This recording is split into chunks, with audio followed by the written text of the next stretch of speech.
பகவத்கீதை 8ஆம் அத்தியாயம் அசுர பிரம்மயோகம். மரணத்தின் காலம் நேரம் மறுபடி பிரத்தல் சாதல் கர்ணத்தின் சுத்தி புத்தி கனிவரும் பக்தி சித்தி நர்னது வாழ்வில் தோன்றும் நான் அதன் மூலம் என்னை சரணடைவார்கள் காண்பார் சத்தியம் என்றான் கண்ணன். அர்ஜுனன் சொல்கிறான், புருஷோத்தமா, அடிக்கடி நீ சில வடமொழி வார்த்தைகளை சொல்கிறாய். அவற்றின் பொருளை இப்போது தெளிவுபடுத்து. பிரம்மம் என்பது யாது? அத்தியாத்மா என்பது என்ன? கர்மம் என்பது எது? அதிபூதம் என்று எதை குறிப்பிடுகிறார்? அதிவைதம் என்று சொல்லப்படுவது யாது? அதியங்கம் என்றால் என்ன? அதாவது நான் கேட்பது பிரம்மம், ஆத்மயானம், காமம், பூதயானம், தேவயானம், யாகயானம் ஆகியவற்றை பற்றி தம்மை தாமே கட்டுப்படுத்தி கொண்டவர்கள் கடைசி காலத்திலாவது உன்னை அடைவதற்கு வழி என்ன? ஸ்ரீ பகவான் சொல்கிறார், அழிவற்ற பரம்பொருளே பிரம்மம். அந்த பிரம்மத்தின் இயல்பை அறிந்து கொள்ளுது அத்தியாத்மம் என்னும் ஆத்மயானம். அசையும் பொருள், அசையா பொருள், உயிர்களை உண்டாக்கும் இயற்கை கர்மம் எனப்படும் தொழில். அழிந்து போகும் தன்மையுடையதற்கு பேர் அதிபூதம், பூதயானம். உயிர்களிடத்தில் இருக்கும் உயிர் தத்துவத்தை அறிவது அதிவைதம் என்னும் தேவயானம்.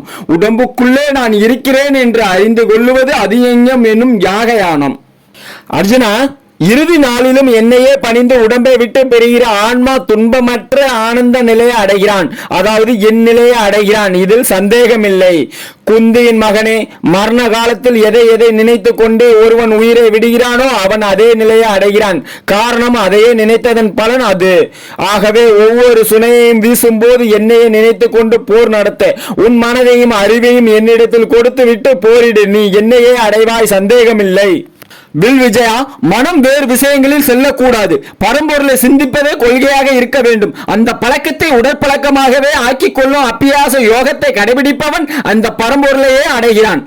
எல்லாம் வல்லவன், பழமைக்கும் முன்னே பழமையானவன், உலகாலும் உத்தமன், அணுவுக்குள் அணுவானவன், அனைத்தையும் படைத்தவன், நினைவுக்கு எட்டாதவன், நெடிய உருவம் கொண்டவன், ஆதவன் போல் ஒளி வீசும் அறிவுள்ளவன், அஞ்ஞான இருளை கடந்தவன், அவனே பரமபுருஷன். அர்ஜுனா, தனது இறுதி காலத்தில் எவன் ஒருவன் அந்த பரம புருஷனை ஒரு மனதாய் ஒரு நிலையாய் தியான யோகத்தில் கண்டபடி சிந்திப்பானோ அவன் அந்த கோடி சூரிய பிரகாசம் உள்ள பரம புருஷனை அடைகிறான். இந்த மரணத்தை உடம்பின் மரணம் என்று, அகங்காரத்தின் அழிவு என்று கூறுவதும் பொருந்தும். அர்ஜுனா, வேத வித்தகர் அழிவில்லாதது என்று எதை அறிகிறார்களோ, பற்றற்ற துறவிகள் எதை அடைகிறார்களோ, எதை அடைய வேண்டும் என்ற ஆசை பிரம்மச்சரிய விரதத்தை மேற்கொள்கிறார்களோ அந்த நிலையை பற்றி சுருக்கமாக சொல்கிறேன், கேள். அர்ஜுனா, உடம்பில் உள்ள எல்லா வாசல்களையும் செம்மையாக அடக்கி மனத்தை உள்ளே நிறுத்தி உயிரை அறிவோடு ஒன்றாக நிலைநாட்டி தியானத்தை கைக்கொண்டு ஓம் என்ற ஒரே எழுத்தை சொல்லிக்கொண்டு என்னையே நினைத்தவனாய் எவன் தன்னை மறந்து விடுகிறானோ அவன் பரம்பொருளே அடைகிறான். இந்த யோகத்தில் உறுதியாக இருப்பவன் என்னை அடைவது வெகு சுலபம். அவனுக்கு நான் கண்ணுக்கு இனியவன், காட்சிக்கு எளியவன். இப்படி என்னை அடைந்த மகாத்மாக்கள் மறுபடியும் இன்ப துன்ப சகதியில் விழமாட்டார்கள். ஒரு முறை பரம்பொருளை பற்றிய தெளிவான அனுபவம் வந்துவிட்டால் அவனுக்கு வாழ்க்கை மயக்கம் மீண்டும் வருவதில்லை. அர்ஜுனா, பிரம்ம லோகத்திற்கு கூட அழிவு இருக்கிறது. ஆகையால் அங்கே செல்கிறவர்கள் கூட மறுபிறவி எடுக்க வேண்டி வரும். ஆனால் குந்தியின் மகனே, என்னை அடைந்து விட்டாலோ மறுபிறவியே கிடையாது. அர்ஜுனா, இரவு பகல் இந்த இரண்டு நிலை என்ன தெரியுமா? பிரம்மாவுக்கு ஒரு பகல் என்பது 1000 யுகங்கள், ஒரு இரவு என்பது 1000 யுகங்கள். அதாவது இந்த உலகில் 2000 யுகங்கள் கழிந்தால் பிரம்மாவுக்கு ஒரு இரவும் பகலும் கழிகிறது. அப்படி 200 இரவும் 200 பகலும் கொண்டவர் பிரம்மா என்பது மரபு. அர்ஜுனா, பிரம்மாவுக்கு பகல் வந்த போது மறைந்திருக்கும் உலகத்தில் உள்ள பொருட்கள் எல்லாம் காட்சிக்கு வந்து விடுகின்றன. பிரம்மாவுக்கு இரவு வந்தவுடன் அவை பழைய உலகத்துக்கே திரும்பி போய் விடுகின்றன. அதே உயிர்களும் அசையும் அசையா பொருட்களும் பகல் வந்த போது தம் நிலை அறியாமல் திரும்ப திரும்ப பிறக்கின்றன. இரவு வந்ததும் மறைகின்றன, மறுபடியும் பகல் வந்ததும் பிறக்கின்றன. இந்த பிறப்பு இறப்பு இயக்கத்திற்கு அப்பாற்பட்ட நிலையானது ஒன்று இருக்கிறது, அழியாதது ஒன்று இருக்கிறது. அந்த இடத்தை அடைந்த உயிர்களுக்கு திரும்ப பிறப்பது என்ற பேச்சே இல்லை. எத்தனை யுகங்களானாலும் போய் சேர்ந்தால் அவை போய் சேர்ந்தவையே. அது எந்த இடம் தெரியுமா? என்னுடைய திருவடிகளே. விஜயா, எல்லா பொருட்களுமே ஒருவனுக்குள் அடங்கி இருக்கின்றன. அவனே எங்கும் பரவி நிற்கிறான். வேறு நினைப்பே இல்லாமல் அவன் மீது பக்தி வைத்தால் அவனை அடையலாம். மறுபடி பிறக்க விரும்பாதவனுக்கு அவனே கதி. பாரத செல்வா, ஒன்றை நீ தெரிந்து கொள்ள வேண்டும். மரணத்துக்கு சில காலங்கள் உண்டு. குறிப்பிட்ட சில காலங்களில் மரணம் அடைந்தால் மறுபிறவி இல்லை. குறிப்பிட்ட சில காலங்களில் இறந்தால் மறுபிறவி உண்டு. அவை என்னென்ன தெரியுமா? நெருப்பு, வெளிச்சம், பகல், சுக்லபாசம், உத்தரயானம் இவற்றில் மடிகிறவர்கள் மீளாத வழியில் சென்று பிரம்மத்தை அடைந்து விடுகிறார்கள். இவர்களுக்கு மறுபிறவி இல்லை. வில் விஜயா, உத்தரயானம் என்பது சூரியனின் வடதிசை பயணம். அதனால்தான் இறந்து போனவர்களை வடக்கே தலை வைத்து படுக்க வைக்கிறார்கள், முத்தி அடைவதற்காக. உயிரோடு இருப்பவர்கள் வடக்கே தலை வைத்து படுக்க கூடாது என்று சொல்வதும் அதற்காகவே. வில் விஜயா, புகை சூழ்ந்த நேரம், இரவு நேரம், கிருஷ்ணபாசம், தசினயானம் ஆகியவற்றில் இறப்பவர்கள் சந்திரனின் வழியில் செல்கிறார்கள். சந்திரனை அடைந்தவன் மீண்டும் திரும்புகிறான். சூரியன் என்றால் உண்மை அறிவு, சந்திரன் என்பது அகங்காரம். சந்திரனுக்கு சொந்தமாக ஒளி கிடையாது, சூரியனுடைய ஒளியில் அது விளக்கம் பெறுகிறது. அதுபோன்று ஆத்மாவை ஆதாரமாக கொண்டு அகங்காரம் செயல்படுகிறது. அந்த அகங்காரத்துக்கும் ஆதாரமாக விளங்குபவனே பரமாத்மா. அதனை கண்டுகொண்டவர்களுக்கே மறுபிறவி இல்லை. அர்ஜுனா, இந்த ஒளி வழியும் இருள் வழியும் உலகில் எப்போது நிலையானவை. முதல் வழி ஒரு வழிப்பாதை, மறுவழி இரட்டை பாதை. முதல் வழியில் போனால் போனதுதான், இரண்டாவது வழியில் போனவன் எங்கே யார் வழியில் பிறப்பானோ யார் கண்டது. அர்ஜுனா, ஆனால் இந்த இரு வழிகளையும் கண்டு கொண்டவர்கள் மயங்கி நிற்பதில்லை. ஆகவே அர்ஜுனா, எப்பொழுது நீ என்னை பற்றிய இந்த யோகத்திலேயே உறுதியாக இரு. இதுவரை நான் சொன்னதையெல்லாம் அறிந்து கொண்டவன் வேதங்களில் சொல்லப்பட்ட பலன்கள், வேதங்களை கற்பதால் வரும் நன்மைகள் இவற்றுக்கெல்லாம் அப்பாற்பட்டவன். இந்த இரண்டு வழிகளையும் அறிந்து கொண்ட காரணத்தினாலேயே அவன் பரம்பொருளை அடைந்து விடுகிறான். 8ஆம் அத்தியாயம் முற்றிற்று.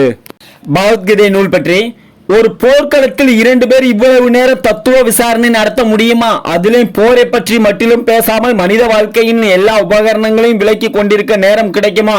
பகவான் விளக்க அர்ஜுனன் கேட்க கௌரவர் படை தூங்கி கொண்டிருக்குமா? இவை பகுத்தறிவு எழுப்பும் கேள்விகளாகும். இந்த கேள்விக்கு சரியான பதில், குருசேத்திரத்தில் நடந்தது அறப்போர். அது வானில் இருந்து குண்டு பொழியும் போர் அல்ல, மறைந்திருந்து திடீரென்று தாக்கும் மரப்போரும் அல்ல.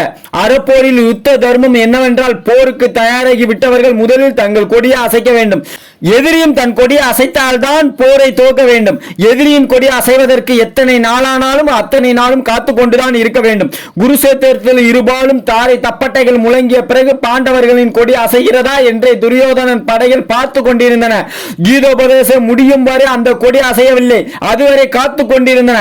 துரியோதனுக்கு பீஷ்மர் ஒரு உபதேசம் செய்ய இதே நேரத்தை எடுத்துக் கொண்டிருந்தால் கண்ணனும் அர்ஜுனனும் காத்து கொண்டுதான் இருந்திருப்பார்கள். கொடிய பகைவர்கள் கூட போர் தர்மங்களுக்கு கட்டுப்பட்ட காலம் அது. ஏன் ஆகாய போர் வலுத்துவிட்ட இந்த காலத்திலும் கூட செஞ்சிலுவை வண்டியை யாரும் தாக்க கூடாது என்று கட்டுப்பாடு எல்லா நாடுகளும் கடைபிடிக்கப்படுகிறது அல்லவா? தர்மமே இல்லாத இன்றைய போரில் கூட தர்மம் இருக்குமானால் அறப்போரில் பகவானுக்கு அவகாசம் கொடுக்கப்பட்டதில் ஆச்சரியம் இல்லையே. ராமாயணத்தில் ராம கதையில் பகைவனுக்கு இன்று போய் நாளை வா என்று தவணையை கொடுக்கப்பட்டதே. ஆகவே போர்க்களத்தில் கண்ணன் உபதேசம் செய்ததும் அதுவரை கௌரவப்படை அமைதியுற்று இருந்ததும் கேள்விக்கே இடமில்லாத நியாயங்களாகும். DDGSG கோவிந்தராஜா ஐப்பத்தா யூடியூப் சேனல் பிடிச்சிருந்தா லைக் பண்ணுங்க, ஷேர் பண்ணுங்க, கமெண்ட் பண்ணுங்க. உங்களுக்கு பிடிச்சவங்களுக்கு இந்த வீடியோவை அனுப்பிச்சு விடுங்க. அது மட்டும் இல்லாம நம்ம பகவத்கீதையோட அடுத்தடுத்த அத்தியாயத்தை நம்ம தொடர்ந்து DDGSG கோவிந்தராஜா ஐப்பத்தா யூடியூப் சேனல்ல தொடர்ந்து வாட்ச் பண்ணிட்டே வாங்க. இனிமேல் வர்ற அத்தியாயம் இன்னும் பயங்கரமா இருக்க போது. ஒவ்வொன்றுமே பட விளக்கத்தோட சூப்பரா நம்ம கொடுக்க போறோம். அது மட்டும் இல்லாம இதுல நிறைய கிஃப்ட்ஸ் இதெல்லாம் நிறைய சேர்த்திருக்கோம். வீடியோஸ் எல்லாம் நிறைய அட்டாச் பண்ணியிருக்கோம். அது இல்லாம இதுல பாத்தீங்கன்னா மக்களுக்கு ரொம்ப எளிய நடையில புரியுற மாதிரி உங்களுக்கு தெளிவா ஒவ்வொன்றும் நம்ம சொல்லணுங்கிறதுக்காண்டி நிறுத்தி நிதானமா உங்களுக்கு ஒவ்வொன்றுமே நம்ம சொல்லிட்டு இருக்கோம். இது பாத்தீங்கன்னா ஒவ்வொரு இதுவும் அற்புதமான ஒரு இதா இருக்கும். கருத்தம் இது வாழ்க்கைக்கு பயங்கரமா பயன்படுற மாதிரி இருக்கும். இதை கரெக்டா நீங்க பயனுள்ளதா நீங்க ஆக்கிக்கோங்க. உங்க வாழ்க்கையில முன்னேறிவாங்க. உங்களுக்கு பகவத்கீதையோட நூல் ஏதாவது கிடைச்சிச்சுன்னா அதை எடுத்து நீங்க படிச்சு பாருங்க. அதுல அற்புதமான விஷயங்கள் இன்னும் நிறைய கொடுத்துருப்பாங்க. நாங்க உங்களுக்கு முடிஞ்ச அளவு உங்களுக்கு புரியுற மாதிரி நாங்க தெளிவா சொல்லியிருக்கோம். என்கிட்ட பகவத்கீதை ஒரு மகான் கொடுத்தது, ரொம்ப பழங்காலத்து நூல். நீங்களும் அது மாதிரி ஒரு பழங்காலத்து நூல் பகவத்கீதையை படிச்சு வாழ்க்கையில நிறைய விஷயத்தை தெரிஞ்சுங்க. தேங்க்யூ ஃபார் வாட்சிங்.